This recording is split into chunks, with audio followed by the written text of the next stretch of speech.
Assalamualaikum Bare, selamat datang kembali di Guru Gembul Channel. Sekarang kita ada di episode 131 dalam kajian tentang agama. Bukan fokus pada agama tertentu tentu saja, ini video untuk semua kalangan, tetapi kita akan fokus pada bagaimana cara kita beragama. Saya melihat bahwa Indonesia adalah salah satu negara yang paling serius dalam menyikapi agama. Rakyatnya banyak yang benar-benar memperhatikan tentang agama. Tetapi di sisi yang lain kita juga melihat bahwa agama sekarang menjadi seperti demikian menakutkan. Untuk membicarakannya saja banyak orang yang menganggapnya tabu, sensitif. Jika ngomongin agama itu sensitif, jika ngomongin agama itu nanti akan ada yang marah dan lain sebagainya. Kita sekarang kenal bahwa sebagian besar orang Eropa itu adalah orang-orang ateis. Tetapi perjalanan mereka dari kalangan beragama menjadi kalangan ateis itu dimulai dari cerita yang kurang lebih serupa dengan apa yang terjadi di Indonesia saat ini. Ketika agama demikian menakutkan, ketika agama demikian tabu untuk dibicarakan, maka sedikit demi sedikit masyarakat akan berubah pikirannya menjadi tidak lagi peduli pada agama dan akhirnya takut pada agama, kemudian mereka menghindari agama, menjauhinya. Dan jadilah Eropa seperti yang sekarang. Dan lebih uniknya lagi adalah Eropa menjadi negara maju justru ketika mereka menjadi negara yang ateis.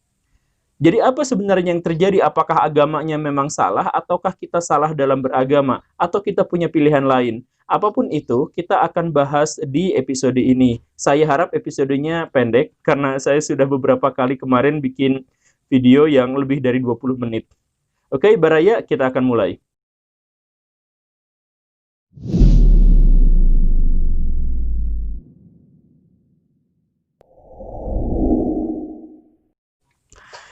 Baraya, kita awali video ini dengan cerita Ibnul Mubarak. Dia adalah seorang ulama terkemuka, bahkan dia memiliki reputasi yang sejajar dengan ulama-ulama mazhab. Seandainya dia memiliki murid yang memadai, mungkin mazhabnya juga akan tersebar sama seperti mazhab-mazhab yang lain di dunia Islam. Dia terobsesi untuk beribadah haji sesering mungkin, tetapi pada suatu malam dia mendapatkan mimpi yang sangat menyakitkan. Dia bermimpi bahwa di tengah-tengah ratusan ribu jemaah haji ada dua malaikat yang sedang berbincang.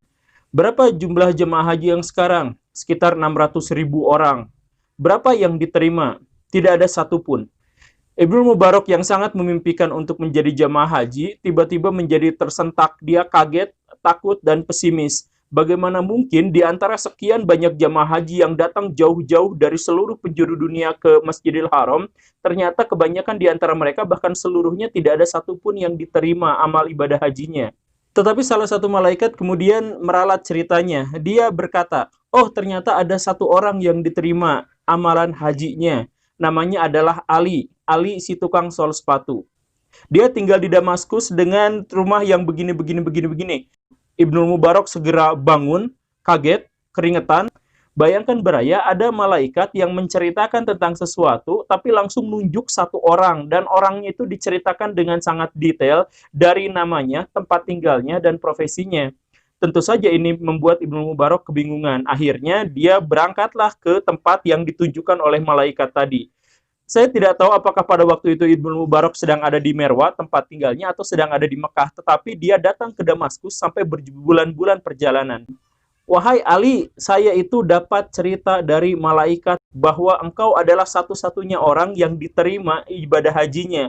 Tolong tips dan triknya bagaimana caranya agar ibadah haji itu diterima. Ali justru malah berkata sebaliknya. Hah? Itu maaf salah alamat, saya bahkan tidak pernah berhaji sama sekali. Hah? Masa malaikatnya bohong atau mimpi saya yang salah? Beneran? Iya, saya memang tidak pernah berhaji sama sekali. Tapi tiba-tiba setelah ditekan itu, Ali bin Muwafaq justru malah menangis sesenggukan. Dia cerita bahwa, ya saya tuh sebenarnya sangat ingin berhaji. Tetapi saya tukang spol sepatu biasa saja, penghasilan saya tidak memadai. Sempat suatu kali, dulu sekali, saya pernah mau beribadah haji. Saya sudah mengumpulkan uang dari tahun ke tahun, sekian, sampai akhirnya setelah sekian tahun saya menabung, saya punya uang 350 dirham, cukup untuk berhaji. Tetapi ketika saya sudah siap untuk berhaji, istri saya yang lagi ngidam, mencium aroma masakan yang sangat enak. Dia minta, istri saya yang lagi ngidam itu, minta dicarikan masakan ini dari mana. Akhirnya, Ali itu kemudian mencari-cari di mana asalnya. Ternyata bersumber dari rumah yang reyot, mau runtuh. Di dalamnya ada seorang perempuan, janda, dan 6 orang anak kecil. Sebagian diantaranya adalah yatim piatu yang bukan anak kandung dari si ibu ini. Ali bin Muafak, si tukang sol sepatu itu berkata pada si ibu, "Ibu, saya boleh nggak minta kuahnya? Karena istri saya lagi ngidam, ini baunya tercium enak sekali." Si ibu tadi itu berkata, "Oh, maaf sekali, ini sebenarnya makanan haram. Jadi sebenarnya saya dan keluarga saya, anak-anak ini, tidak makan berhari-hari." Jadi si ibu itu menceritakan sambil berurai air mata. "Sebenarnya kami kelaparan, tapi kemarin saya menemukan bangkai keledai di kebun. Maka saya kerat dagingnya untuk dimasak. Jadi ini sebenarnya adalah makanan haram."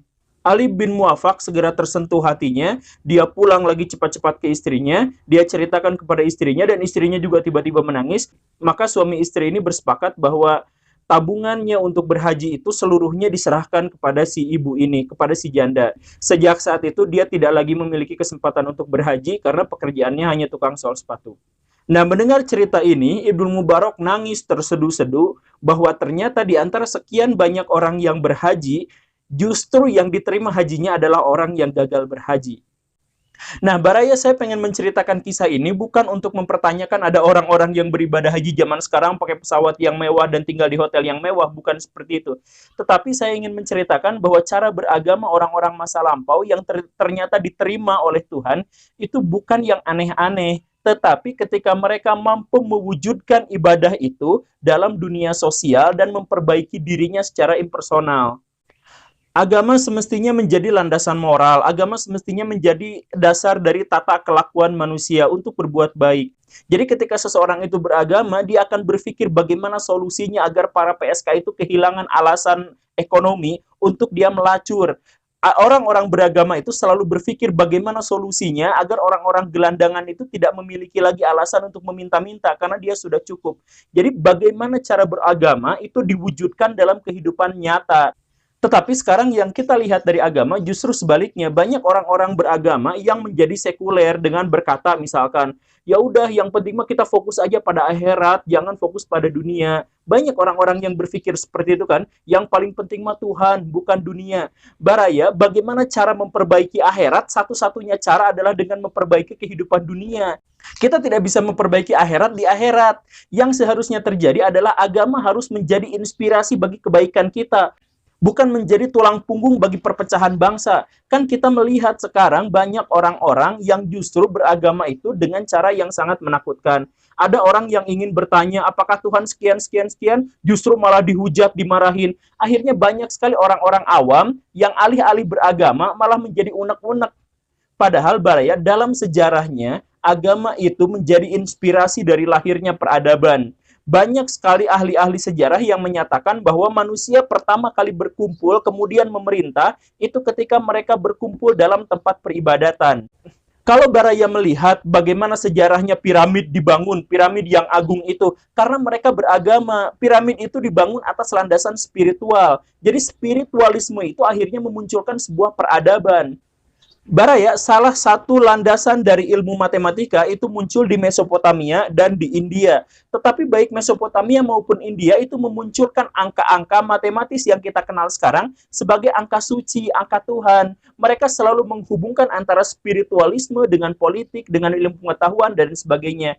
Dan agama pada akhirnya menjadi inspirasi atas lahirnya peradaban-peradaban agung di masa lampau. Nah, sekarang sebaliknya, agama dibenturkan dengan rasionalisme. Katanya jangan terlalu rasional, karena Tuhan sudah punya kitab suci. Ini jawaban yang benar, sedangkan rasio manusia terbatas.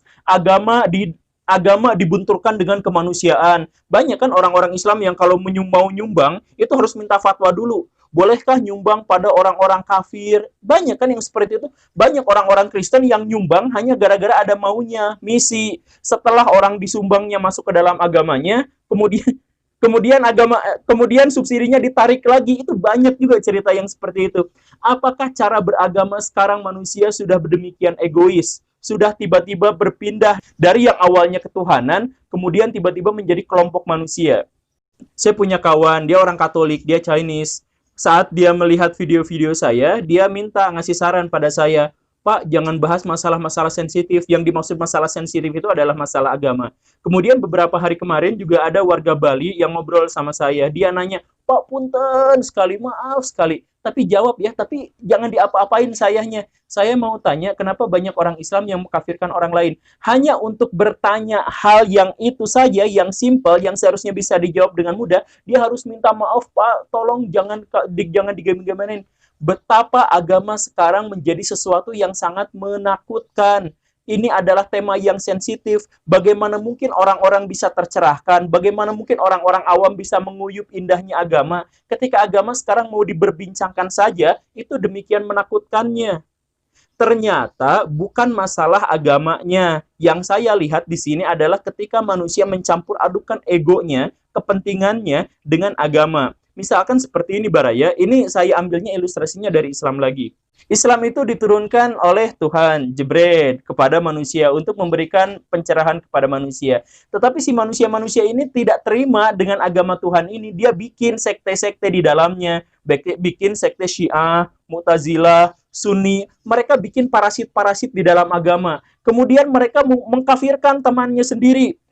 Lu Islam Syiah, gak ada itu Syiah Islam, kafir. Ini akhirnya mengkafir-kafirkan dan terjadilah perpecahan. Di Timur Tengah, Sunni Syiah itu menjadi alasan terjadinya perang besar. Jadi perang besar itu bukan karena motif agama, tetapi motif manusia itu menciptakan parasit-parasit di dalam agama itu. Akhirnya kita sekarang mengenal bahwa bagi orang awam, mungkin agama itu adalah sebuah kebenaran. Tapi bagi politisi, agama itu cara mendulang suara. Bagi ekonom, bagi bisnismen, agama itu menjadi alat untuk mendapatkan uang sebanyak-banyaknya. Pada akhirnya, agama yang kita kenal sekarang sebagai agama yang murni dari Tuhan, inspirasi yang benar, membangun peradaban dan sebagainya, menjadi hal yang sebaliknya karena ada ego-ego yang menjadi parasit di sekelilingnya. Dan kita, orang-orang yang menganggap diri benar, diam ketika agama diperlakukan seperti itu. Ada catatan unik yang terkenal dari Dante Alighieri. Dia menyebut bahwa neraka terbawah itu dipersiapkan untuk orang-orang baik yang diam melihat kejahatan terjadi. Para yang nonton video ini, saya tekankan bahwa saya tidak sedang menggaguh-gugat kesakralan agama. Tetapi ayo kita kritis terhadap apa yang kita lakukan atas agama kita masing-masing. Soalnya agama sekarang sudah menjadi latar belakang dari kekerasan, perpecahan. Banyak di antara orang-orang yang malah menjadikan egonya sebagai agama. Saya kemarin melihat di media massa, ada seorang ustadz yang dikenal sebagai ustadz akhir zaman yang meramalkan bahwa akan terjadi kiamat dan sebagainya. Dia ditangkap sama polisi gara-gara ujaran kebencian. Karena pada salah satu ceramah dia ceritakan bahwa tahun 2018 akan terjadi pembantaian yang dilakukan oleh orang-orang Syiah, liberal, komunis atas umat Islam. Dan ketika dia ditangkap, dia membela diri kepada polisi. Dia bilang, ini kan sudah tertera di dalam Al-Quran dan Sunnah. Kalau saya dianggap salah, maka Al-Quran dan Sunnah pun harus dianggap salah, harus dihapus itu Quran ayat-ayatnya. Nah, dia bilang seperti itu.